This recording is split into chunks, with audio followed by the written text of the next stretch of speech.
other side, please. Harvey, other side.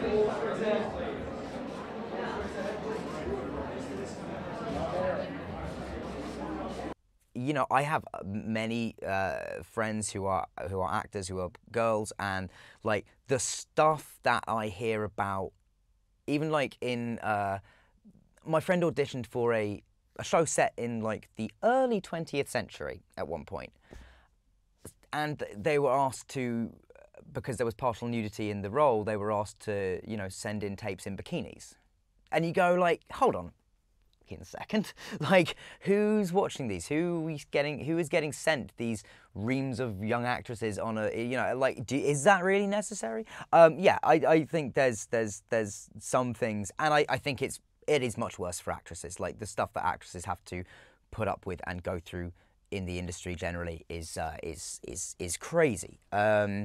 With all the stuff that is happening in the conversation about Harvey and the abuse of power and being people who are at the top of that hierarchy of film, yeah, I mean, I think it's obviously disgusting and awful, and I hope that if something positive comes out of this, and you know, I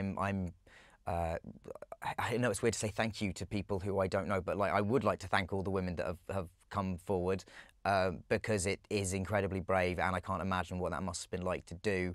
And you know, the thing I hope that happens is that people, look, you don't want anyone to want to sexually harass anybody or sexually abuse anybody, and you want them to not have to quash that instinct. But hopefully, if people do have that instinct after this, they will be going like, well, I won't get away with it. I can't get away with it anymore. So if something positive is going to come out of this awfulness, then hopefully it will be that. We're not having a debate in public on whether or not Harvey Weinstein has done horrible things and deserves to be falling the way he is. That's not a debate. The debate we're having is a much deeper systemic one of, well, where else does this exist? How do we put up with it? Who shelters these people? And I think the reason why it gets very industry specific is because those are our own niches. So I think about it in music a lot, like, you know, who are we sheltering in music that we know about? You know, what are we tolerating? And I think that it's easy to become very upset with these big, horrible scandals, and very simultaneously easy to not worry about the little things that are seeds of it.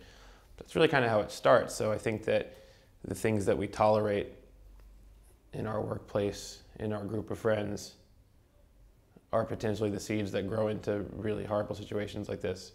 So it's it's clearly an awful situation, but a wonderful thing that we're talking about it, and that we're taking all the, you know, all the like social norms of not discussing that stuff out of it. Because that's how, you know, 10 years ago you couldn't really talk about your depression in public. Now you can. You know, and I think we're reaching a point where you can talk about your sexual assault in public, and people won't, you know, people will hear it and understand it and realize that it's wildly rampant. But it is a long road there, clearly, you know.